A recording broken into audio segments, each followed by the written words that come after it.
Assalamualaikum warahmatullahi wabarakatuh. Kenalin, nama aku Rizky Sofitrian As dari Prodi Ilmu dan Teknologi Pangan 2020 Universitas Trilogi dengan NIM 20 10 60 11 dengan dosen pengampu Ibu Febri Yuli Satriani, SPDI, MPD. Untuk memenuhi nilai tugas UTS mata kuliah Kepemimpinan dan Manajemen, saya akan mempresentasikan materi tentang kemampuan diri. Kira-kira kemampuan diri itu apa sih? Menurut KBBI atau Kamus Besar Bahasa Indonesia, potensi atau kemampuan adalah suatu keahlian yang dimiliki seseorang namun belum dipergunakan secara maksimal.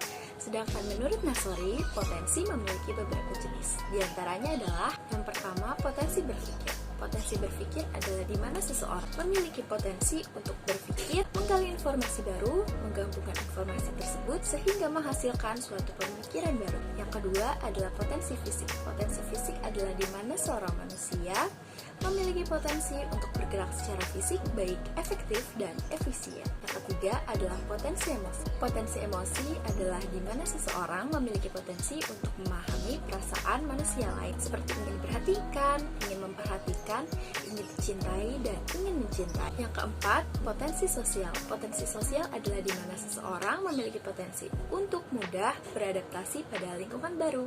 Berbicara soal potensi, pasti ada minat dan bakat. Minat dan bakat itu apa sih? Nah, minat adalah suatu ketertarikan seseorang terhadap suatu hal, sedangkan bakat adalah keahlian dan kemampuan untuk menghasilkan sesuatu. Biasa juga didefinisikan sebagai kapasitas belajar yang lebih unggul yang membuat anak-anak lebih cepat belajar dibanding anak-anak yang lain. Selanjutnya ada multiple intelligence. Nah, multiple intelligence itu apa sih? Multiple intelligence adalah keahlian ganda yang dimiliki seseorang untuk memecahkan suatu masalah. Multiple intelligence ada beberapa jenis, yaitu yang pertama musical intelligence, yang kedua adalah interpersonal intelligence, ketiga adalah intrapersonal intelligence, keempat adalah naturalist intelligence, yang kelima adalah existential intelligence, yang keenam adalah linguistic intelligence, yang ketujuh adalah logical mathematical intelligence, yang kedelapan adalah spatial intelligence, dan yang terakhir adalah bodily kinesthetic intelligence. Kemudian ada nilai diri. Nilai diri adalah suatu yang mempengaruhi tingkah laku seseorang sehari-hari. Nah, kira-kira gimana sih cara mengenalin kemampuan diri? Ada beberapa tips nih untuk kalian. Pertama adalah kenali diri sendiri. Yang kedua adalah keyakinan. Ketiga adalah motivasi. Yang keempat adalah memaafkan diri sendiri jika gagal. Yang kelima adalah menerima kekurangan dalam diri.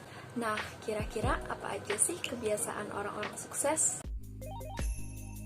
Yang pertama adalah fokus mengerjakan hal penting. Yang kedua adalah mengalokasikan waktu istirahat secara strategis. Yang ketiga adalah mampu menghilangkan gangguan atau distraction.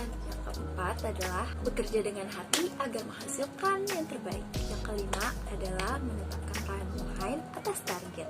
Dan yang terakhir adalah membiasakan delegasi atau optimasi sistem. Nah, di sini aku juga ada tips loh untuk menentukan masa depan. Apa aja sih kira-kira?